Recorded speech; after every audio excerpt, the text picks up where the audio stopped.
கனடாவுல நடந்த அந்த G7 மாநாடு, அதுல நடந்த சில பரபரப்பான விஷயங்களை பத்தி பார்க்கலாம். டொனால்ட் ட்ரம்ப் சொன்ன சில கருத்துக்கள் இந்தியாவையும் சில மேற்கு நாடுகளையும் கொஞ்சம் ஆச்சரியப்படுத்தி இருக்குன்னு சொல்றாங்க. ட்ரம்ப் சில அதிரடியான யோசனைகளை முன் வச்சிருக்காரு. முக்கியமா அதோட தாக்கம் இந்தியாவுக்கு எப்படி இருக்கும், அப்புறம் இந்த G7 கூட்டமைப்பு அதோட எதிர்காலம் என்னவாகுங்கிற கேள்விகளையும் நாம இன்னைக்கு கொஞ்சம் ஆழமா பார்க்கலாம். பிரதமர் மோடியோட வருகை ஒரு ஒரு முக்கியமான நிகழ்வா இருக்கும்னு எல்லாரும் எதிர்பார்த்தாங்க இல்லையா? ஆமா ஆமா. ஆனா ட்ரம்ப் திடீர்னு ரஷ்யாவை திரும்பவும் G7ல சேர்க்கணும்னு சொல்லி ஆரம்பிச்சிருக்கார். G7 அப்போ G8 இருந்தப்ப ரஷ்யா அதுல இருந்தது தானே. கிரைமியா பிரச்சனைக்கு அப்புறம் தானே அவங்கள நீக்குனாங்க 2014ல.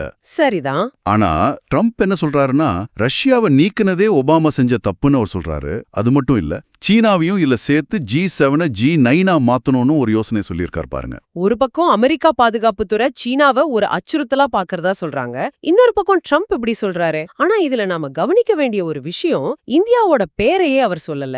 அமெரிக்காவை எந்த அளவுக்கு ஒரு நம்பகமான கூட்டாளியா பார்க்கலான்னு இந்தியா யோசிச்சுட்டு இருந்த சமயத்துல ட்ரம்போட இந்த நடவடிக்கை அதுக்கு ஒரு விதமான தெளிவை கொடுத்த மாதிரி இருக்கு. குறிப்பா இப்போ போர் விமானங்கள் வாங்குறது மாதிரி பெரிய முடிவுகள்லாம் எடுக்கும்போது அமெரிக்காவோட வெளிநாட்டு கொள்கை இப்படி கணிக்க முடியாததா இருந்தா என்ன செய்யறதுன்னு இந்தியா யோசிக்க வேண்டியிருக்கு. அப்போ இதனால இந்தியாவுக்கு வேற என்ன தாக்கம் வரலாம்? SCO, அதாவது ஷாங்காய் ஒத்துழைப்பு அமைப்பு, அப்புறம் ரஷ்யா, இந்தியா, சீனா, RIC மாதிரியான குழுக்கள்ல இந்தியா இன்னும் தீவிரமா பங்கேற்கிறத இது நியாயப்படுத்துமா?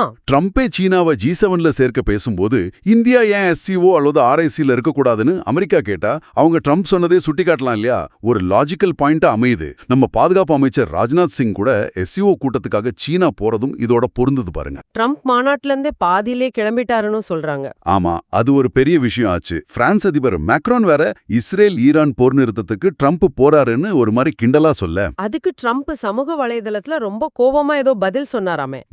அவரை புகழ் தேடும் ஜனாதிபதினு கூட சொன்னதா அந்த வீடியோல சொல்றாங்க. இத கொஞ்சம் பெரிய படத்துல வச்சு பார்த்தா ட்ரம்போட இந்த நடவடிக்கைகள் பொருளாதாரத்துல பின்தங்கி இருக்கிற ரஷ்யாவை உலகத்துல 11வது இடத்துல இருக்கு, பிரேசிலுக்கு பின்னாலன்னு நினைக்கிறேன், சேர்க்க சொன்னது, சீனாவை சேர்க்க பேசியது, இந்த தனிப்பட்ட மோதல்கள் எல்லாம் G7ஓட முக்கியத்துவத்தையே குறைக்கிற மாதிரி இருக்கு. G7ஓட அடிப்படையே பெரிய பொருளாதாரங்களா இருக்கணுங்கிறது தானே.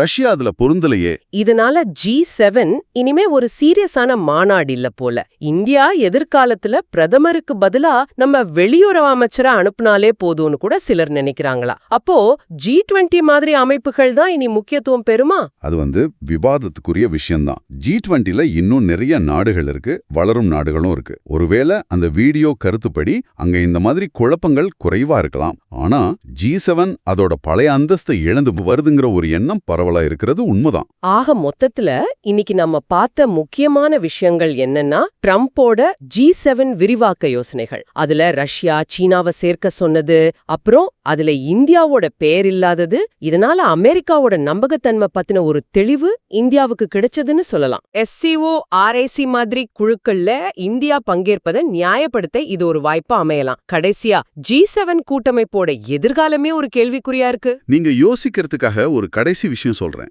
இப்போ G7 மாதிரி ரொம்ப காலமா இருக்கிற அமைப்புகளோட முக்கியத்துவம் இப்படி கேள்விக்குறியாகும் போது பிரிக்ஸ் அல்லது SCO மாதிரி மற்ற கூட்டமைப்புகள் இருக்கு இல்லையா, அதுங்க உலக அரங்கில் உருவாகிற இந்த வெற்றிடத்தை எப்படி நிரப்ப முயற்சி செய்யலாம்? அந்த எதிர்கால உலக ஒழுங்கில இந்தியா என்ன மாதிரி ஒரு பங்கு வைக்கணும்னு நீங்க நினைக்கிறீங்க? இத பத்தி யோசிச்சு பாருங்க.